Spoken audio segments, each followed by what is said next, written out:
زور خوشحالیم ابرو مناسبت که پیروز و چارچیبه ایکش و برنامه و سوز حکومت حریم کردستان دای حوالاتی خوشتوی و کم کردن و صدر کردن و روتینیات یانجی بیجنه پیشکش کردن خدمات باشتر و حوالاتی حریم کردستان صدر کردن بارگران یهی کم کردن او تمرکز ام بیجنه گرایی و هی سیستم عامی حکومت عراق دا و بلافنده ام بچین چاو بشین خدمات باشتر ام پیشکشی حوالاتی حریم کردستان بکن و خوشبختانه فترات در بازگویی دا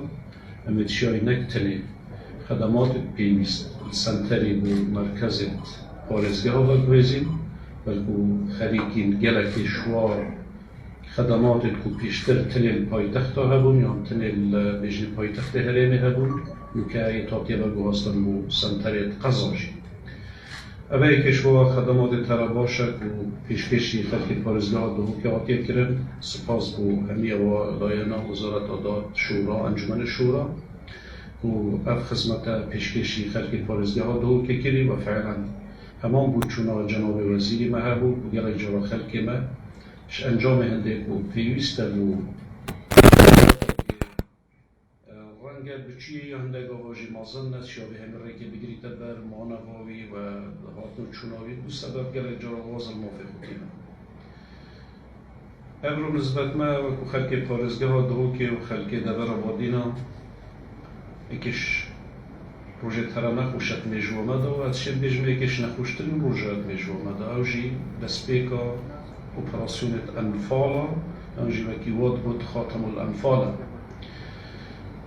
راست روی میره بابت که سر بابت که یاسایی کارگری میتونشتی خاله بس کماندن داشت همشین گریدانه که بگه نام بین واد و بابت داده بانده بزانم چه ظلمک مطاطه کرم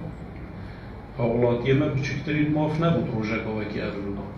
روژه که ابرو داد و قلعه نظار که سر جن و زارو پیر و خلق مدنی برو که تا تهرشاندن بی و یاسای هبید بی کسک هبید برگریه رو بکن بی کسک بی واجی کسک هبید تا ورا خوب بودن خوشبختانه ابرول همان چید پشتی سال 1988 پشتی در بازبونا 34 سال ابرول همیل میره بحث سروری و یاسای که بحث پاراستنا موافق حوالاتید که امی بحث مؤسسات یاسایی که امی بحث هندید که چوا هم بشین کمالگه که بنا کن آوا کن و دوی کمالگه دا یاسا سرور بید جها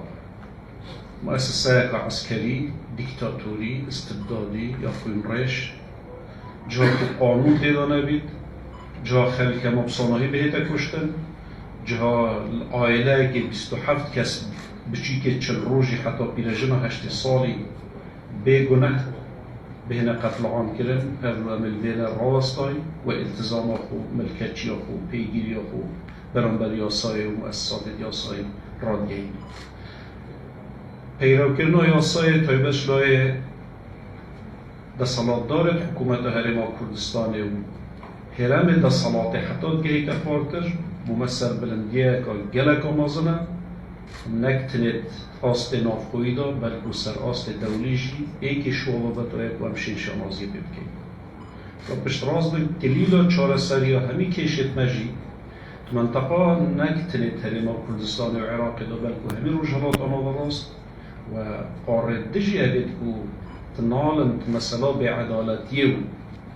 نبون آینده که مسوگر و یدابین کری دا همین زبرته را به هنده که یاسات دا سرورنینه یانجی مؤسسات یاسایی و که پیویست رزل بریارتوان هایتا گرتش قبل اولاینت که پیستر نخیا هبونا دا صلاة یان هیزا عسکری یا گلک تشتیدی یان هندک حالت که منه به تمزیده تر بچینه دیده و که اداره پارزگاه دو که هم خوشحال بونا خوب آماده بونا خوب و آمادهی یا حالی همین جور حالی کاریه که بوده دادگه در ریز و خوشحالی و ریز دل هر بریاره که هیتا گلتن او بریارت کو و دادگه در بشن أولاد يماجي بلا پشت راز بید جهه که شد پناهی ببینید هر بریاره کل ویره در بچید در ریز الوی بریاره هیتا گرتنو ده نتیجه دیمایش یاو بید اوا کو هیزت مید دادوریه یعنی هیزا دادوریه لحریم کردستان بریاره سندن پیروزگاهی دستانی جید که و برادرت و ویره هاتی دستشان کرم حاکم ریوار و برادرت گلدا جارا کادی ام بو همی وکو اداره پارزگاه پشت راست که وکو پارزگاه وکو شخص خود حتی تتفاره ام ده پیگیر بیم هر بریاره که کل لای دادگاه تریما کردستانه و دادوارا در چید و آخفنا دیماهی دیوار بید و بو مهمیاش ده سر بلند بید دمکو ام پیگیری بید که اینو و یاسا سرور بیدن دولات من جارا کادی میوارد مید خوشتری بخیر بهن سد چاوا گله گله بخیر بهن داخل سرکفنی بهاد خواست بو پشتوانی خود دوباره دیاد که بو همی او بریار و در چند شلای هر ایکش و دیف هر ایکی بسپوریا و شلای دادگاه تریما کردستان یا جیب بجنس باید مصنولی دادگاه ها کارگیری پارزگاه ها تو بدر بچیدن و از به دست کفتیج الخلقی پارزگاه ها که پیروز که دست خوشی وزارت داد انجمن دادوریه و حکومت هرما کردستان جدید که و اول با خلات پیشکشی خلقی پارزگاه ها تو که لیزور سپاس